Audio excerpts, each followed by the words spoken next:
GTA 6 is expected to be $100 when it comes out, and that is what's anticipated and rumored as of right now. But still, if that is the case, and that is the price that's going to be set for the game, that is insane, for one, because that is going to encourage other AAA studios to increase the cost of their games. We've already had an increase. We just recently already had an increase to $70 per game, which is crazy that we're getting that high, because now a game costs as much as a controller. And controller prices are kind of insane when they're a necessity, of course, but my God. Now, is this a guarantee that it's going to be $100? No. That is currently the rumor for the cost of GTA 6, and that could change. It could be 60, it could be 70. But the precedence that it would set for AAA studios to increase the cost of their games is alarming, especially for people, like average consumers that play a variety of games. I play pretty much every genre that's out there, minus a handful. My friends would give me hell because I don't like Metroidvanias and I don't like roguelikes. Just not my cup of tea. But I play a lot of games.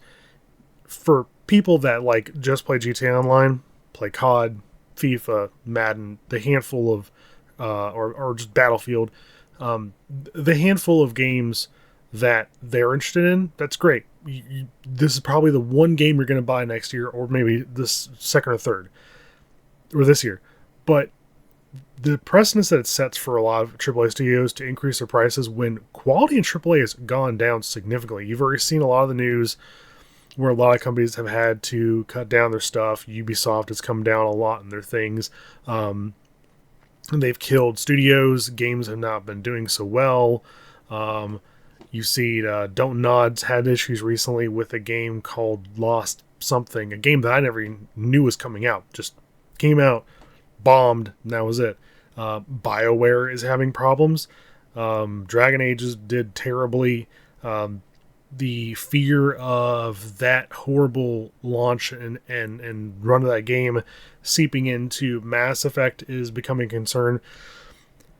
But with AAA in the direction that it's going, honestly, I personally think that people should put more time and effort towards indie games. Indie games have been so great recently because there's more and more indie studios coming out, because people actually like these different takes on the video games that they've played all their lives, or they're getting these little fun experiences, but for a few bucks. I mean, look what Lethal Company did. It was $10, and that game blew up. Among Us, huge success. It was out for a while and didn't do great, but then streamers picked it up, and then boom, game exploded. Everybody has it. Power Wash Simulator, something so simple. It's doing fantastic. It's getting DLC constantly. I just bought a new DLC for Wallace and Gromit. I don't even really care about Wallace and Gromit, but I care about that game and I want to play it. A game just came out called Bookbound for $6.99. It's a little indie game where you run a bookstore and write your own books. Simple. Graphics are pixel art. That gives you more time and effort to put towards the story and the gameplay mechanics.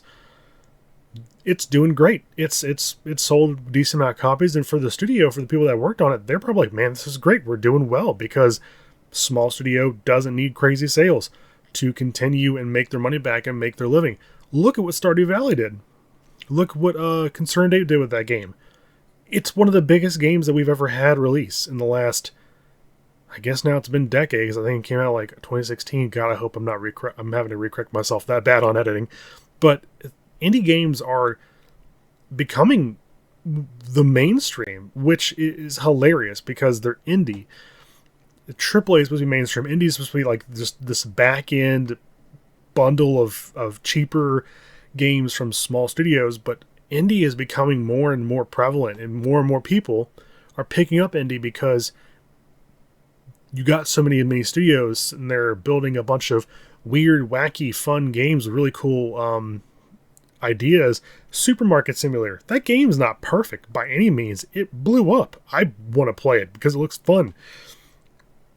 I don't know what that says about me, that I want to play that, and I also played Power Wash Simulator, and I'm also looking at Crime Scene Cleaner. Something about those kinds of games are really fun. Trust me, you gotta pick them up for yourself and figure it out. But indie is much bigger than I think anyone really expected them to be. So with this fear and precedents that possibly, like I said, it's a rumor right now. I'm hoping it stays a rumor, but the possible release of GTA 6 at $100 as their base price is alarming. But if that becomes the case, and other AAA studios try to pick that up and make that their price point, us gamers need to do one simple thing. Don't buy AAA. There are not that many AAA games that are coming out that I really have a drive to play or a drive to buy. A lot of what's on my list are weird little indie games because they seem more interesting than a AAA game. It's just we get a lot of releases. I'm not gonna lie, there's a lot of AAA releases coming out, but they're just not that great. I mean, it's rinse and repeat the same thing, or it comes out a buggy mess, or it's got some agenda or motive. It's just, they're not good. COD is the same old crap year after year. Battlefield hopefully is going to pick themselves back up and do something better than they did in 2042. Fable is going to have a reboot or a remake or whatever they're calling it. The next one of the series, I don't know, they're just calling it Fable. Hopefully that's good, but I mean, it's been having a rocky start and it hasn't even launched yet. So we're just sitting back and hoping that the industry, realize what's going on and doesn't tank themselves. But I mean, hey, one of my friends said, you ruin your games, you ruin your studio, you ruin your image. That just makes it easier for us to pick and choose what games we actually want to buy and play. Because if you're going to make a game that's bad, that's one less thing for me to worry about. I'll go look at some random indie game. That game is doing great. That game is on Steam as one of the top 5 best games right now at peak player counts and concurrent. It just came out. It's passing some of the games that have been out for years because it's doing so well. Starfield did well enough, and it had its rocky start and whatnot. But it's doing updates.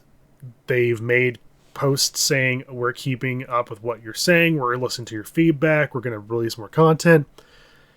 I mean, it's fun. It's doing what it set out to do. Is it as great as everyone thought? No, but it's doing well, and it's receiving updates, and the company's picking up what people are putting down and trying to do better. I mean, look at Cyberpunk, and look what Cyberpunk did. I mean, that game was concerning. People thought it was terrible. I beat it 100%.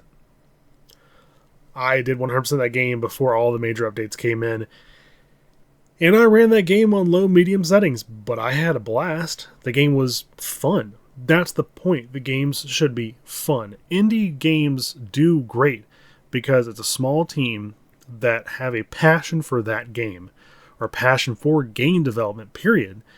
And they get more people loving their stuff than anything else because you can see it. You can see it in their games. You can see it in their development. That's the game that they love. And that's the game that they're putting all their passion and effort into. Versus just some corporate trash being peddled out year after year. Yes, I'm talking about COD.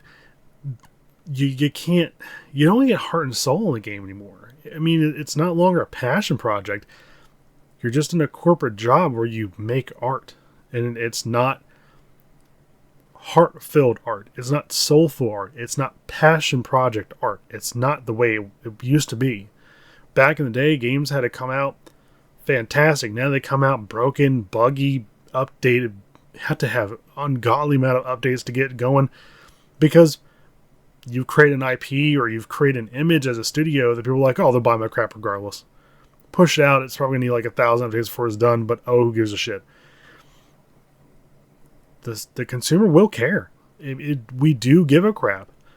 When indie games come out and they're classified as like early access, yeah, because they tell us that, and we love the direction and the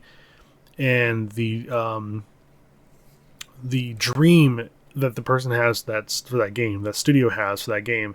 They can see. I don't know what the word I'm looking for is, but they have that image in their mind, like this is what the game's going to be, and I can see that it's going to be like this great thing, and this is what I want to do with it. And everyone's like, yeah, that sounds good. Okay, we'll support that. that sounds like a great game.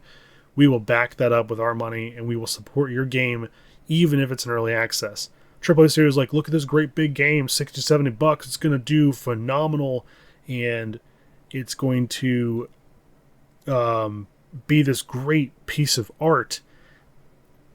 We're also going to have to update it for like the next year because it's not fully fixed, and there's a lot of bugs, and it's slightly broken. And I got to pay $60-70 for this? What do you mean? The $15 indie game has the same situation going on, and they plan to update it for like the next 2 years. That's $15. What makes yours so special? Because you're AAA? You have a big studio and a big budget? Look at Disney. Big studio, big budget.